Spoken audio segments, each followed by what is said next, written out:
नमस्कार दोस्तों, आप सभी का स्वागत है हमारे YouTube channel BCS basic physics में। आज के इस वीडियो में हम कक्षा 11 जो NCERT की पाठ्यपुस्तक है उसके सेकंड चैप्टर मात्रक एवं मापन का टॉपिक लेकर चल रहे हैं। आज का जो हमारा टॉपिक है वह है विमाओं के उपयोग, यूजेज ऑफ डायमेंशंस। विद्यार्थियों, हमने लास्ट वीडियो में विमाओं के बारे में पढ़ लिया है कि विमाएं क्या होती हैं और किसी व्युत्पन्न भौतिक राशि की विमा किस तरीके से लिखी जाती है। अंतिम वीडियो में, लास्ट वीडियो में हमने समझ लिया है, देख लिया है। आज हम उन्हीं विमाओं के उपयोग यहां पर देखने वाले हैं। विमाओं के उपयोग कहां कहां पर होते हैं, किस तरीके से किया जा सकता है, यह आज के इस वीडियो में हम समझने वाले हैं, देखने वाले हैं। देखिए, यहां पर हम सबसे पहले लेकर चल रहे हैं कि किसी भौतिक राशि के परिमाण का एक पद्धति से दूसरी पद्धति में रूपांतरण। जब हम किसी भौतिक राशि का एक पद्धति से दूसरी पद्धति में रूपांतरण करते हैं तो वहां पर हम विमाओं का उपयोग कर सकते हैं। वैसे हम कुछ सिंपल से रूपांतरण पहले से ही जानते हैं। देखिए, मैं एक एग्जांपल आपके सामने रख देता हूं। जैसे ये हमारे पास में है 1 मीटर, तो 1 मीटर बराबर हम जानते हैं 100 सेंटीमीटर होता है। तो यहां पर हमारे पास में मात्रकों की दो पद्धतियां हैं। एक पद्धति के अंदर लंबाई का मात्रक मीटर, दूसरी पद्धति में लंबाई का मात्रक सेंटीमीटर। तो यहां पर हमने दो पद्धतियां ली है। इसके साथ में आप देखें, इसका जो आंकिक मान है वो है 1, इसकी इस पद्धति में जो आंकिक मान है वो है 100, और दोनों बराबर है। 1 मीटर किसके इक्वल है?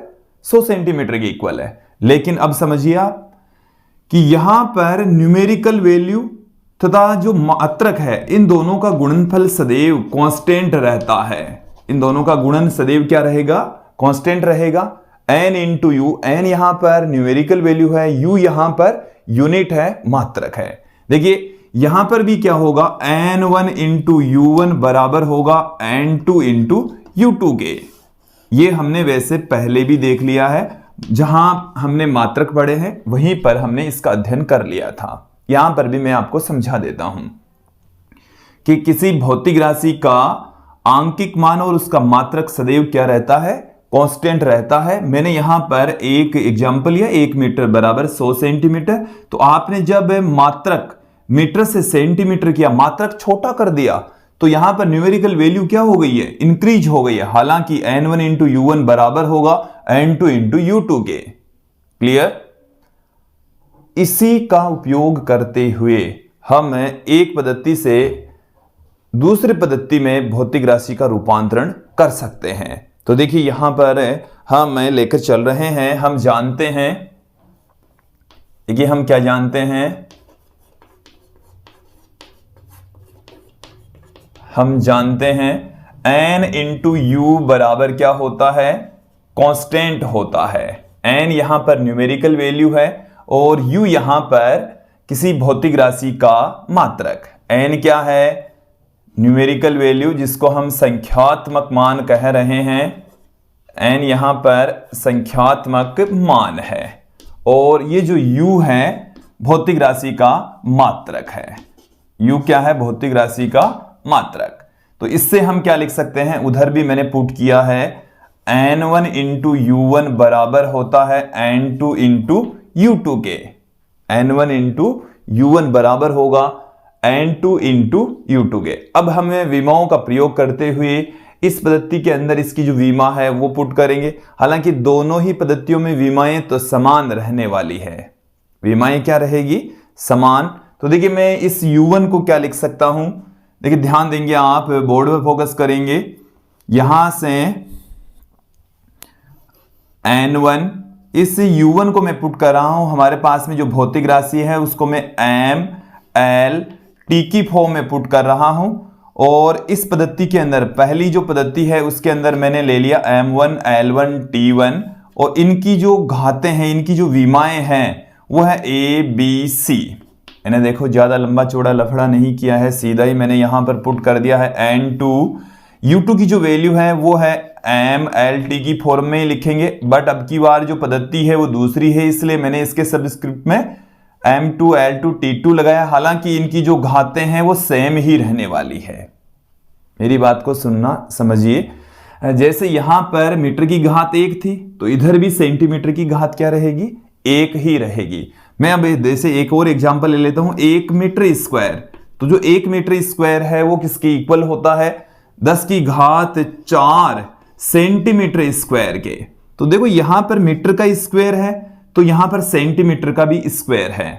तो दोनों ही पद्धतियों में जो घातें हैं वो सेम रहती है और घातें ही विमाएं कहलाती है।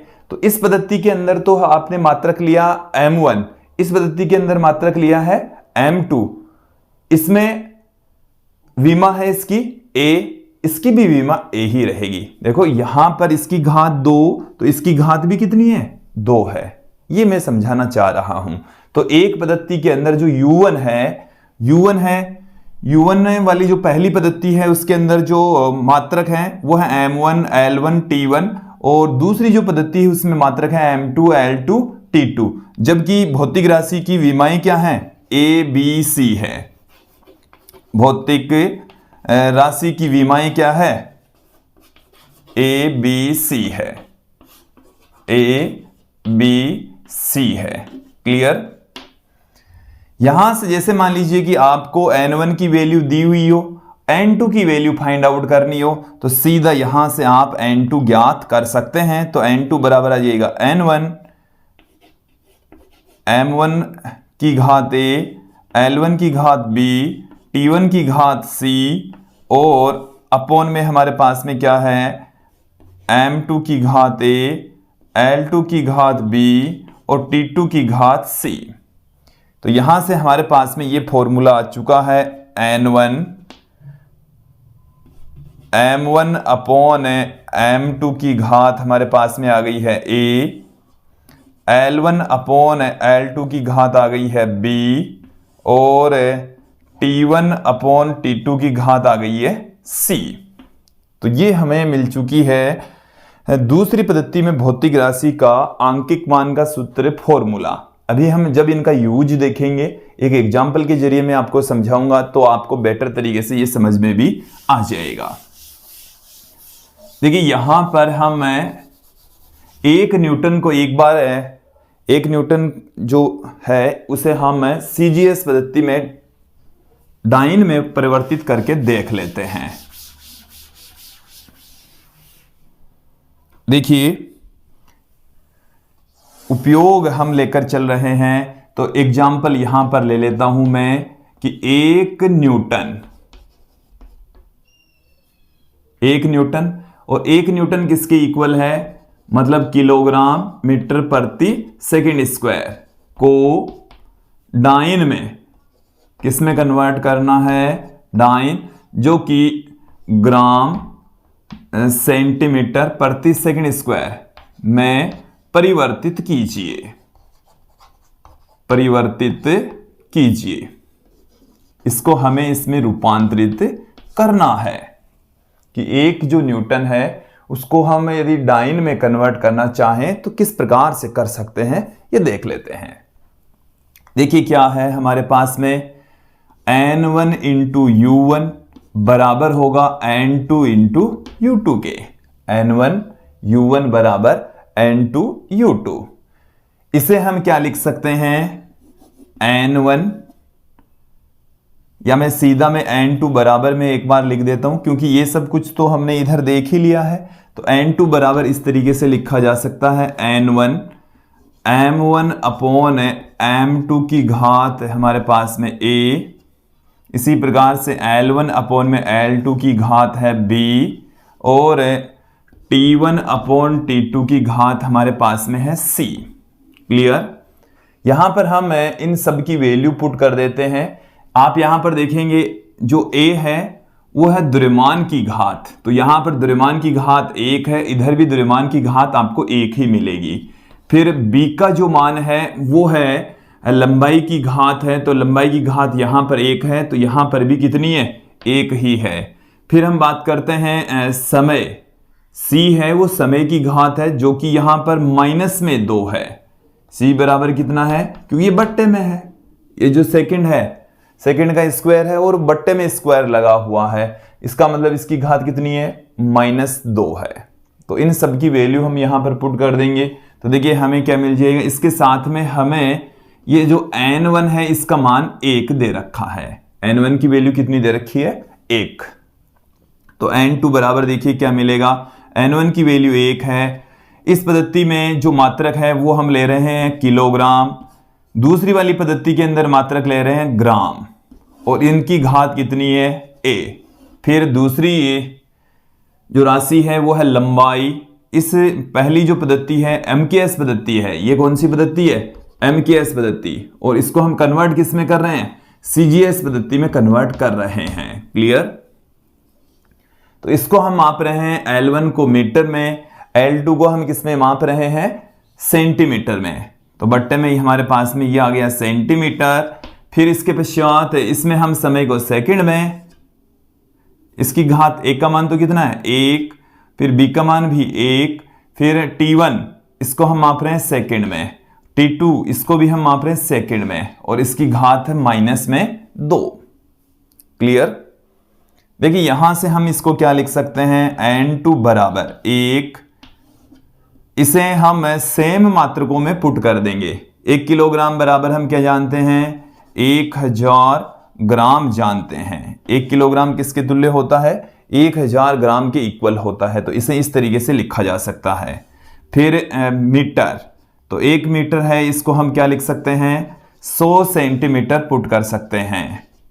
देखिए सेंटीमीटर से सेंटीमीटर कैंसिल हो जाए, इस तरीके से हमने इसको कन्वर्ट किया है कि आपको ये चीजें ही तो समझ में आनी चाहिए कि ऐसा हम क्यों कर रहे हैं। 1 किलोग्राम को हमने 1000 ग्राम इसलिए लिखा है ताकि ग्राम से ग्राम क्या हो जाए, कैंसिल हो जाए। इधर 1 मीटर को मैंने 100 सेंटीमीटर इसलिए लिखा है ताकि सेंटीमीटर से सेंटीमीटर कैंसिल हो जाए। एक्चुअल में क्या है, तीनों 4 मात्रक एक साथ में, मूल मात्रक एक साथ में आए हैं, इसलिए इस पद्धति का हम प्रयोग कर रहे हैं। वैसे तो हम मीटर को सेंटीमीटर में इजी तरीके से सीधा ही कन्वर्ट कर लेते हैं। यहां से सेकंड कैंसिल हो जाएगा, इसकी घात है -2, तो इसका मान आ जाएगा कुल मिलाकर 1। कुल मिलाकर इसकी वैल्यू कितनी आ जाएगी, 1 आ जाएगी। तो हमें n2 बराबर कितना मिल रहा है, देखो g से g कैंसिल हो गया, 1000 की घात 1 है, इसका मतलब 10 की घात 3, और सेंटीमीटर से सेंटीमीटर कैंसिल हो गया, 100 का मतलब 10 की घात 2, 10 की घात 3 और 10 की घात 2 हो गई हमारे पास में 10 की घात 5।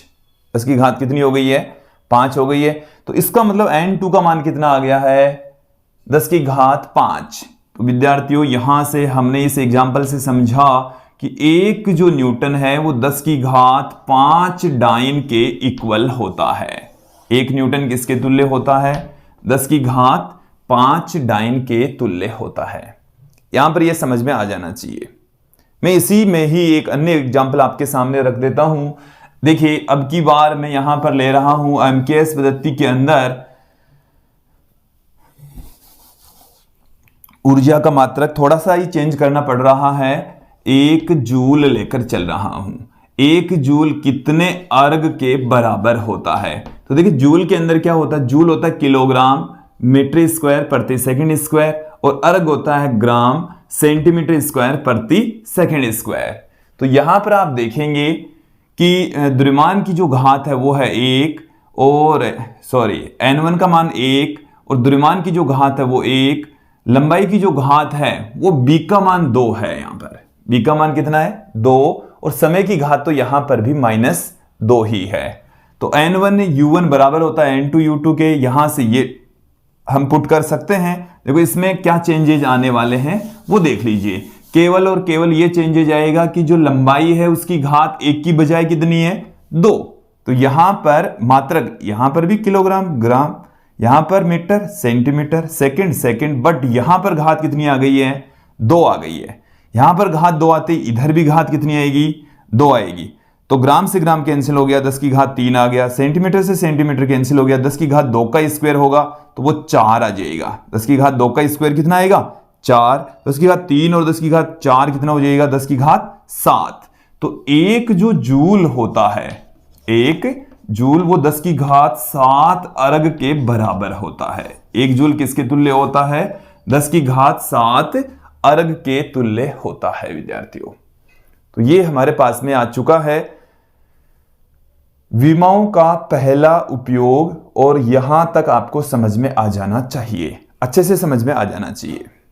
अब हम इसके दूसरे उपयोग की ओर बढ़ते हैं। एक बार इन सब राशियों को मैं यहां से हटा देता हूं।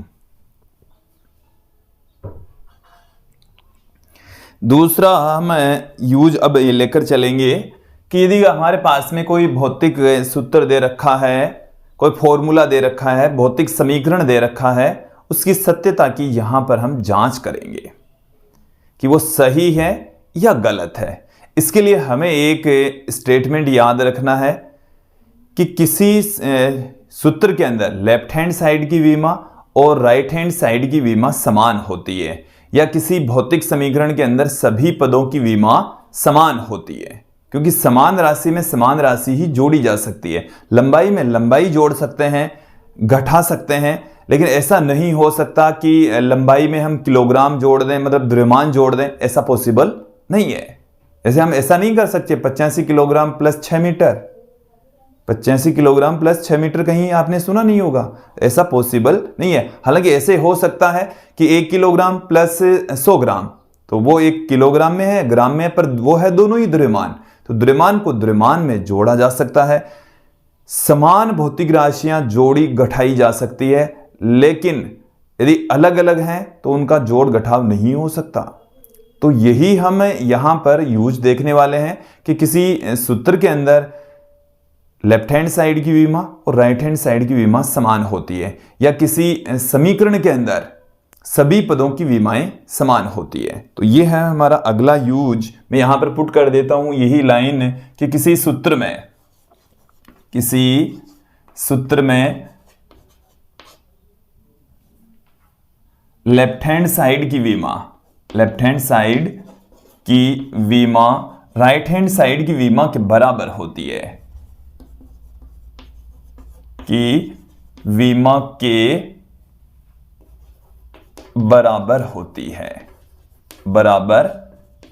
है। क्लियर? इसी प्रकार से किसी समीकरण में सभी पदों की विमाएं समान होती है। सभी पदों की विमाएं समान होती है। सभी पदों की विमाएं समान होती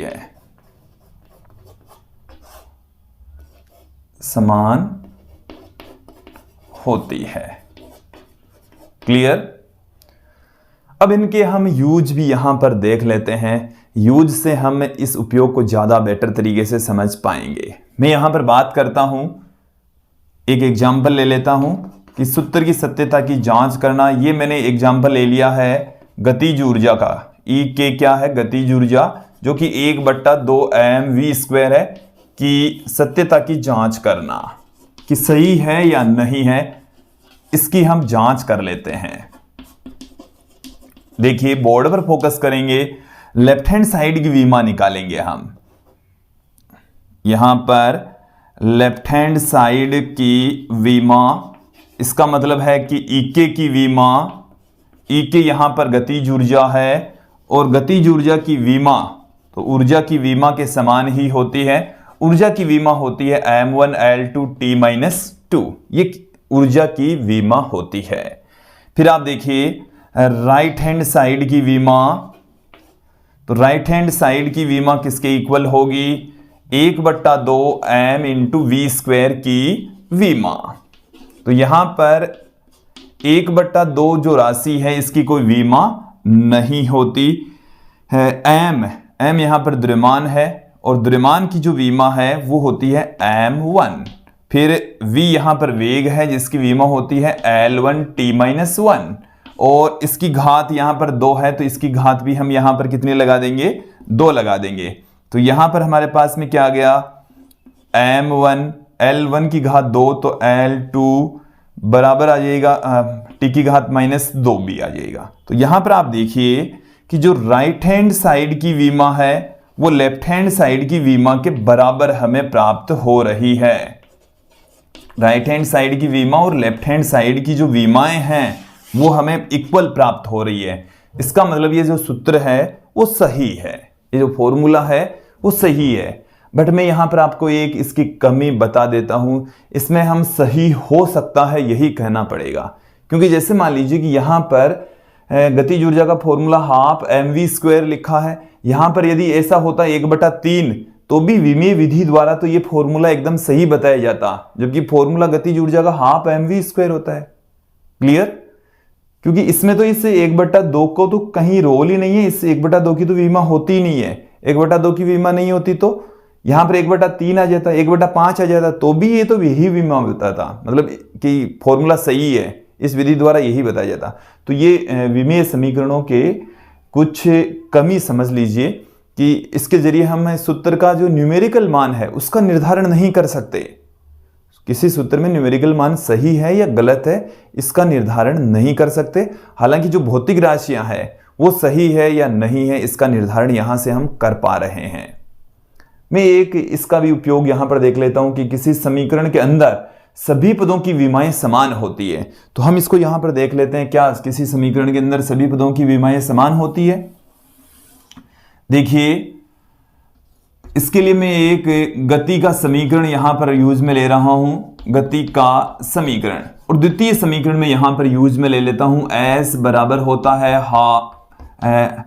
ut प्लस हाफ at²। मैं इसमें 3 पद है s ut और हाफ at², सभी पदों की विमाएं यहां पर हम देख लेते हैं। यदि सबकी विमाएं समान है इसका मतलब ये जो समीकरण है वो सही है। तो देखिए s की विमा, s यहां पर दूरी है और दूरी की विमा होती है L1। फिर हम बात करते हैं ut की विमा, u यहां पर प्रारंभिक वेग है और वेग की विमा होती है L1 t-1। t यहां पर समय है जिसकी विमा होती है t1। तो फाइनली देखिए ये t की घात -1, इस t की घात 1, इसकी विमा कितनी आ जाएगी हमारे पास में 1, L1 हमें प्राप्त हो चुकी है। तो अभी तक हमने 2 पदों की विमाएं देखी है जो कि समान है। अंतिम पद की विमा भी यहां पर हम देख लेते हैं, 1/2 at² की विमा। तो देखिए 1/2 at² की विमा, तो 1/2 तो एक संख्यात्मक मान है, इसकी कोई विमा नहीं होती। फिर हम बात करते हैं a यहां पर है एक्सेलरेशन, त्वरण, और त्वरण की विमा क्या होती है L1 t-2। ये त्वरण की विमा आ गई है। t यहां पर समय है और t समय की विमा क्या हो जाएगी t की घात 1, इसकी घात 2 है तो इसकी घात भी कितनी आ जाएगी 2। तो यहां पर t की घात है -2, यहां पर है +2। फाइनली जो इसकी विमा आएगी वो L1 आएगी। कितनी विमा प्राप्त होने वाली है इसकी L1। तो उपरोक्त से स्पष्ट है कि सभी पदों की विमाएं समान है। यहां पर आप देख लीजिए, गौर करके देख लीजिए, उपरोक्त से स्पष्ट है कि सभी पदों की विमाएं समान है। सभी पदों की विमाएं समान है, सभी पदों की विमाएं समान है, अतः समीकरण सही है। अतः समीकरण सही है। हालांकि एकदम सही नहीं कह सकते, क्योंकि यहां पर आंकिक मान दूसरा भी हो तो भी विमीय विधि द्वारा तो इस समीकरण को सही ही बताया जाएगा। तो विमीय विधि द्वारा हम यदि किसी सूत्र की जांच करते हैं तो ये एक तरीके से उसकी कमी है। क्लियर? तो विद्यार्थियों, इसका दूसरा जो यूज है वो आपको समझ में आ गया होगा। अब हम अगले और अंतिम में उपयोग की ओर बढ़ते हैं। अंतिम उपयोग यहां पर अब हम देख लेते हैं, किसी भौतिक सूत्र की स्थापना करना। यदि हमें किसी भौतिक राशि का जो मान है वो ये बता दें कि इन राशियों पर निर्भर करता है, तो हम उस भौतिक राशि का सूत्र स्थापित कर सकते हैं, सूत्र प्राप्त कर सकते हैं। देखिए एग्जाम्पल से इसको हम समझेंगे। हमने यहां पर एग्जाम्पल लिया है कि किसी सरल दोलक का आवर्तकाल को हम कैपिटल T से लिखते हैं। दोलक की लंबाई, द्रव्यमान और गुरुत्वीय त्वरण पर निर्भर करता है, तो दोलक का आवर्तकाल का सूत्र प्राप्त कीजिए। सबसे पहले तो मैं आपको बता देता हूं कि दोलक होता क्या है। दोलक का मतलब है हमारे पास में एक दृढ़ आधार है और उससे एक भारहीन और अवितन्य डोरी से हमने एक द्रव्यमान लटका दिया है।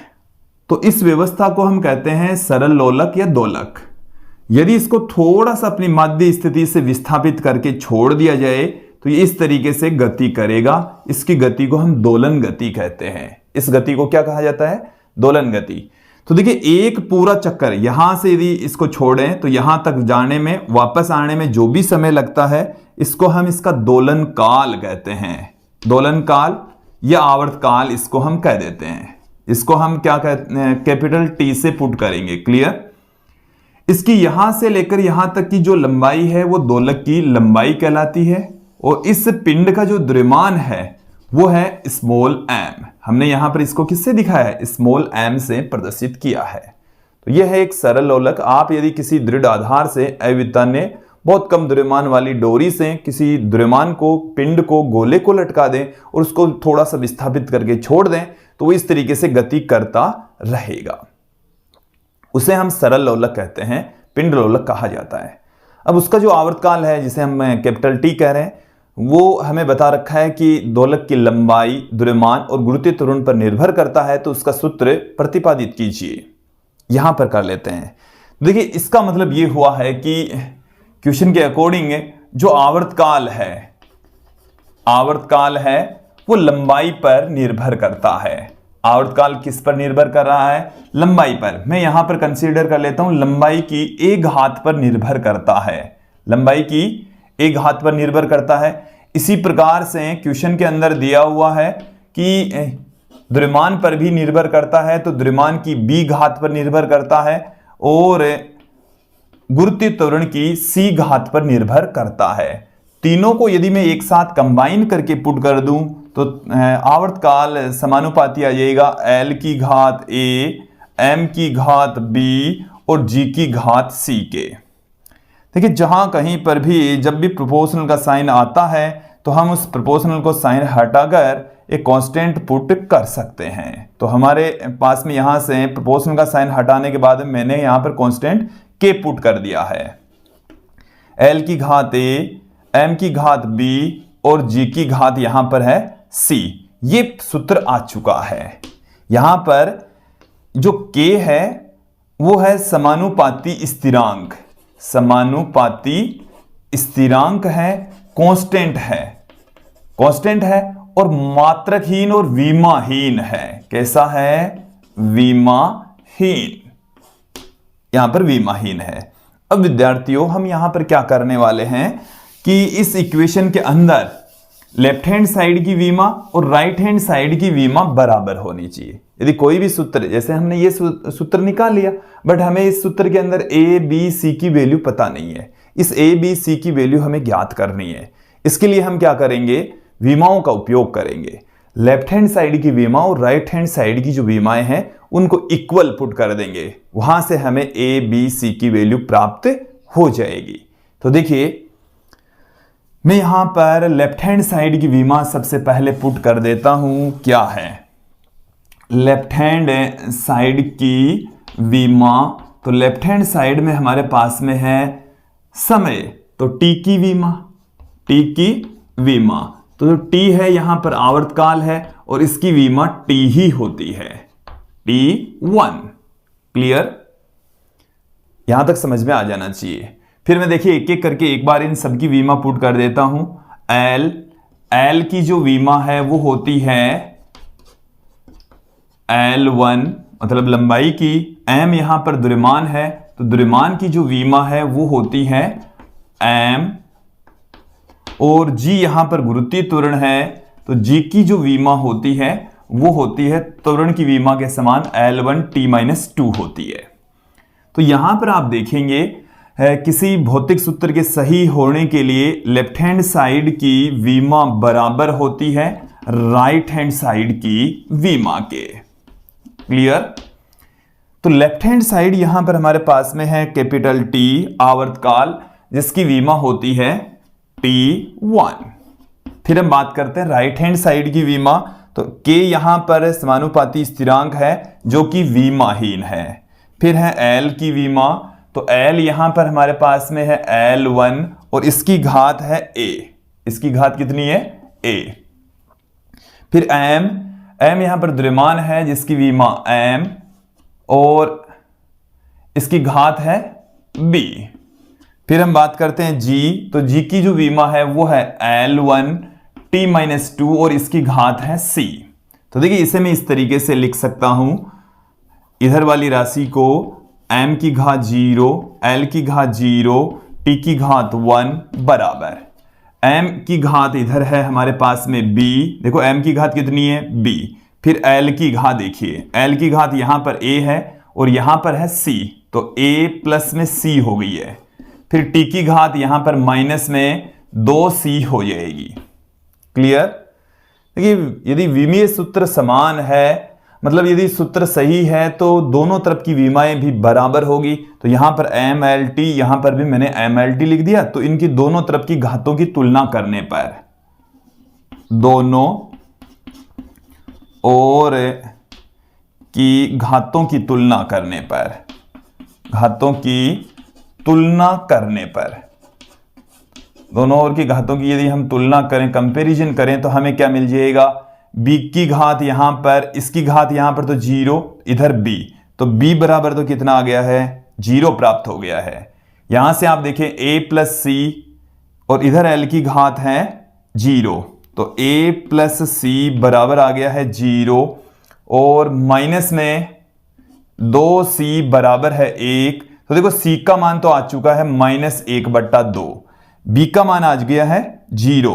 तो यहां पर देखो a प्लस c 0 है, तो a बराबर आ गया माइनस में c के, a बराबर हमारे पास में क्या आ गया है माइनस माइनस प्लस हो जाएगा 1/2 आ चुका है।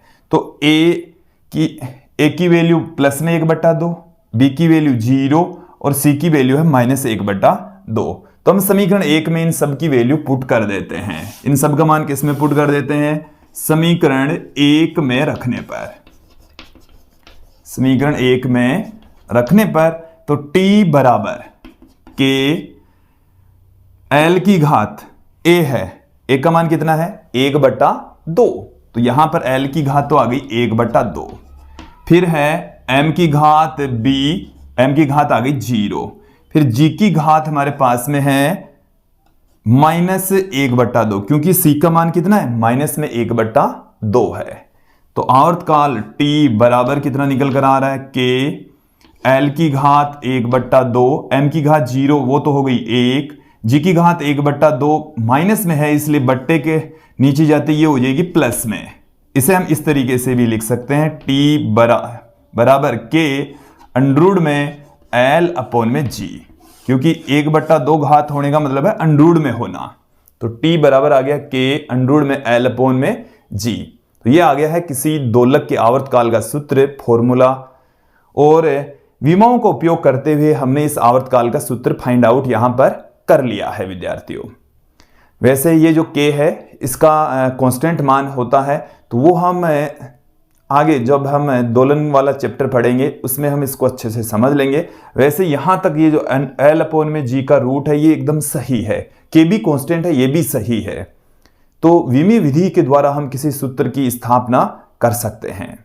तो विद्यार्थियों ये था आज का हमारा वीडियो जिसमें हमने विमाओं के उपयोग देखे। आज के लिए इतना ही, धन्यवाद दोस्तों।